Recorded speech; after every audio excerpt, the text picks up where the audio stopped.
네, 덴마크 농장 방문 어떠셨나요? 저는 개인적으로 우크라이나 직원들을 진심으로 걱정하는 올릭 씨의 마음과 각종 규제로 어려운 상황에서도 극복을 위해 노력하는 덴마크 농장의 상황을 보고 우리도 준비하고 노력하면 해낼 수 있다는 생각이 들었습니다. 또한 앞으로 우리도 적용해야만 하는 임신 모돈 군사 사육과 자동 급이기에 현장 실증 사례를 기억하고 같은 실수를 하지 말아야겠다고 생각이 들었습니다. 자, 그럼 지금부터는 질의응답 시간을 시작하도록 하겠습니다. Q&A 시간은 김동우 원장님이 직접 수고해 주시겠습니다. 그럼 제가 먼저 첫 번째 질문을 드리도록 하겠습니다. 아까 덴마크 농장의 평균 돈가가 킬로그램당 2,200원 정도였는데요. 우리나라에서도 그렇지만 2kg당 2,200원일 경우에 생산비랑 특히 그 생산비 중에 사료값이 얼마 정도 차지하는지, 또 그 킬로그램 2,200원일 때 농가의 수익은 어느 정도 되는지 혹시 아시면 말씀 부탁드리겠습니다.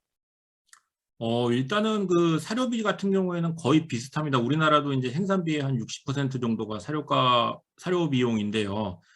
데마크 같은 경우에도 지금 제가 소개해드렸던 올릭 라스무센 사장님의 농장 같은 경우에도 직접 이제 그 사료 원료 곡물을 재배를 해서 본인의 이제 그 농장에 사료로 이제 활용을 하고요. 근데 이제 그러다 보니까 사료값 자체가 우리나라처럼 이제 원료를 이제 100% 수입을 해야 되는 나라에 비해서는 굉장히 이제 저렴하지만 실제로 돈가가 이제 그만큼 이제 낮기 때문에 수익이 크지가 않다라고 이제 말씀드릴 수 있겠습니다. 그다음에 하나 여담으로 말씀드리자면 사료를 직접 이제 재배를 해가지고 관리를 하기 때문에 이 사료와 관련된 부분에서 문제가 많이 발생이 됩니다. 그래서 제가 2017년도에 갔을 때도 그 자동사에서 위출혈과 관련된 증상들이 많이 나오면서 이제 폐사가 됐었는데 그때 이제 사장님하고 얘기를 하면서 혹시 사료 쪽에 이제 곰팡이 문제가 이 자돈들 같은 경우에 이제 이런 위출혈을 일으킬 수 있다라고 말씀을 드리고 나서 사장님이 이제 그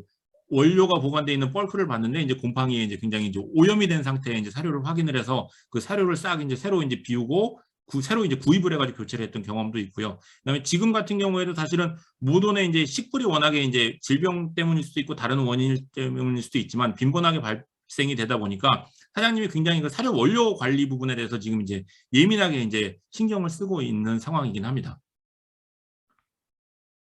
그 다음에 이제 그 다음 질문으로 ESF 시스템에 대해서 농장을 다시 짓는다면 어떤 부분을 수정하신다는 것인지 설명을 다시 부탁드린다라고 하셨는데, 사장님이 다음에 만약에 또 덴마크에서 농장을 짓는다면, 특히 임신사를 짓는다면, ESF 시스템을 운영하지 않고요. 그 프리 액세스 스토리라고 해서 그 아마 보셨을 거예요. 모돈이 들어가고 싶으면 이렇게 들어가서 머리로 이렇게 밀면 스토리 뒤가 닫히면서 이제 다른 모돈으로부터 이제 보호를 받을 수 있는 그런 시스템을 이제 덴마크에서도 요즘에 이제 새로 짓는 농장들은 많이 이제 적용을 하고 있는데 그 시스템을 이제 적용을 하고 싶다라고 이제 말씀을 하셨어요. 왜냐하면 사실은 ESF 시스템 역시 이제 모돈들이 어울려서 지내는 이제 보고 이제 그룹 관리 방식이고 그다음에 그 과정에서 이제 투쟁이 발생될 수밖에 없기 때문에 모돈들의 부상이나 이런 것들이 상당히 높거든요. 근데 그 프리 액세스 스토어 같은 경우에는 사실은 제가 이제 지지난번 이제 그 동물복지 이제 임신군사와 관련한 이제 발표에서도 잠깐 설명드린 적이 있는데 모돈들이 사실은 그 프리 액세스 스토어에 한번 들어가면 사실은 바깥 공간으로 잘 나오려고 하질 않아요. 그러다 보니까 사실은 스토어에서 키우는 거랑 거의 차이가 없게 되거든요. 그러다 보니까 모돈의 어떤 부상이나 이런 걸로 인한 생산성의 손실이 최소화되고 그런 점에서 사장님은 다음에 만약에 내가 다시 짓는다면 ESF 시스템이 아니라 프리 액세스 스토어 시스템을 운영을 하고 싶다라고 이제 말씀을 하셨던 겁니다.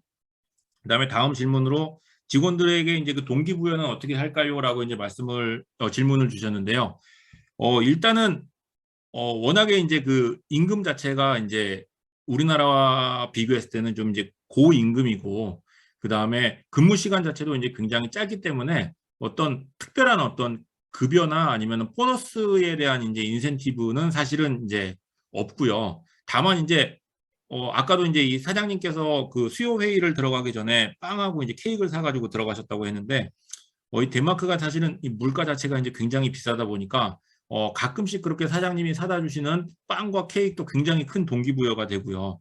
그다음에 이제 저도 이제 2017년도에 가서 있을 때 매주 이제 아까도 보셨지만 전주 생산 성적을 기준으로 이제 평가를 하는데, 그때 이제 나름대로 이것도 인센티브라고 할 수 있겠지만, 그러니까 전 일주에 PSY를 계산을 했을 때 40이 넘는 경우에는 사장님이 맥도날드에서 햄버거를 사다 주셨어요. 근데 그 직원분들이 너무 좋아하더라고요. 네, 그래서 어떻게 보면은 되게 좀 사소하지만 이제 그런 것들로 직원들의 이제 동기부여를 하고 있었다라고 이제 말씀을 드릴 수 있을 것 같습니다. 그래서 일단은 질문은 여기까지 이제 해주신 것 같고요.